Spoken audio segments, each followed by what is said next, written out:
Hello viewers, आप सभी का स्वागत है। मेरा नाम भरत सुतार। आज हम मुद्रा के कार्य पढ़ेंगे।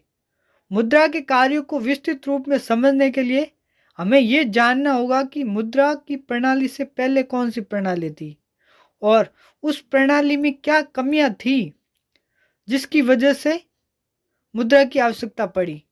आपने एक नाम सुना होगा, वस्तु विनिमय प्रणाली। इस प्रणाली में क्या किया जाता, एक वस्तु के बदले दूसरी वस्तु प्राप्त की जाती, यानी वस्तुओं की अदला बदला की जाती। एग्जाम्पल के रूप में समझे तो कोई व्यक्ति फल का उत्पादन कर रहा है और दूसरा व्यक्ति कपड़े का उत्पादन, तो दोनों व्यक्ति क्या करेंगे, एक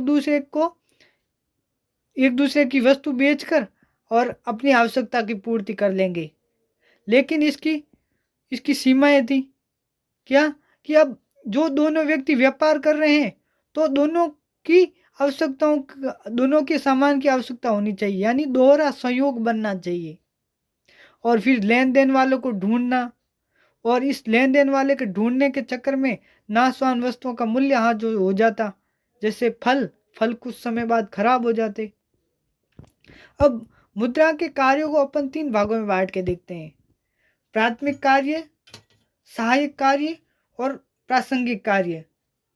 प्राथमिक कार्य यानी जो मुद्रा के मूल कार्य हैं, जो शुरुआत में ही मुद्रा के कार्य बन गए थे।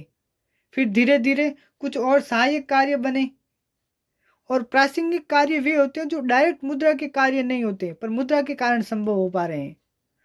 सबसे पहले प्राथमिक कार्य में मूल्य का मापक। मुद्रा क्या कर रही है, सभी वस्तुओं और सेवाओं के मूल्य को माप रही है। यानी फल के इतने रुपए, कपड़ों के इतने रुपए, जितने भी सामान और वस्तु हम खरीद पा रहे हैं उन सब के एक मूल्य निश्चित हो गए हैं। किस कारण हो रहे हैं, क्योंकि मुद्रा के कारण संभव हो पा रहे हैं। जैसे इस डायग्राम में दे रखा है कि एक सामने एक तराजू में मुद्रा है, दूसरे तराजू में सामान। तो अपन मुद्रा को सामान के माप बना रहे हैं। दूसरा है विनिमय का माध्यम।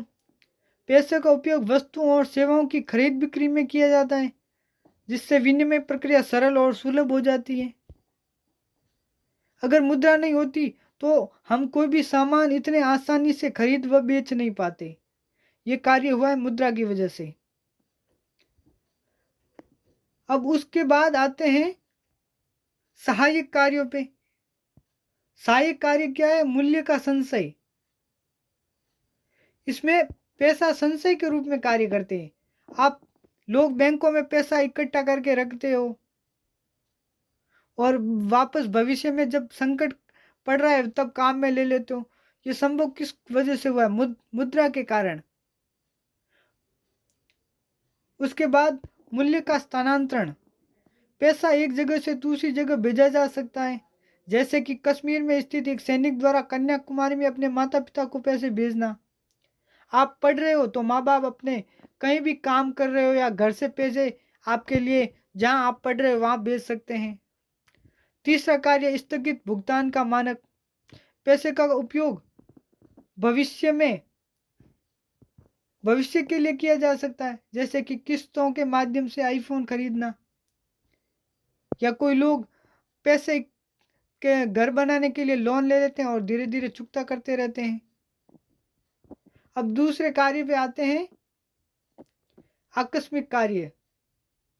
इसमें क्या पहला है, ऋण प्रणाली का आधार। जो ये ऋण व्यवस्था चल रही है उस सब के पीछे क्या है, पैसा। वित्तीय बाजार जैसे शेयर और बॉन्ड में पैसे का महत्वपूर्ण स्थान है, जो आर्थिक गतिविधियों को संचालित करने में मदद करता है। दूसरा कार्य है उत्पादन के कारक का उपयोग। पैसे का उपयोग भूमि, श्रम और पूंजी जैसे उत्पादन के कारकों में निवेश करने के लिए किया जाता है।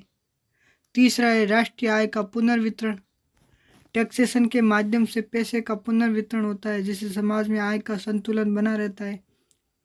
पैसे के माध्यम से ही तो अमीर से ज़्यादा टैक्स लगा के और गरीब में विभिन्न स्कीम के माध्यम से बांटा जाता है।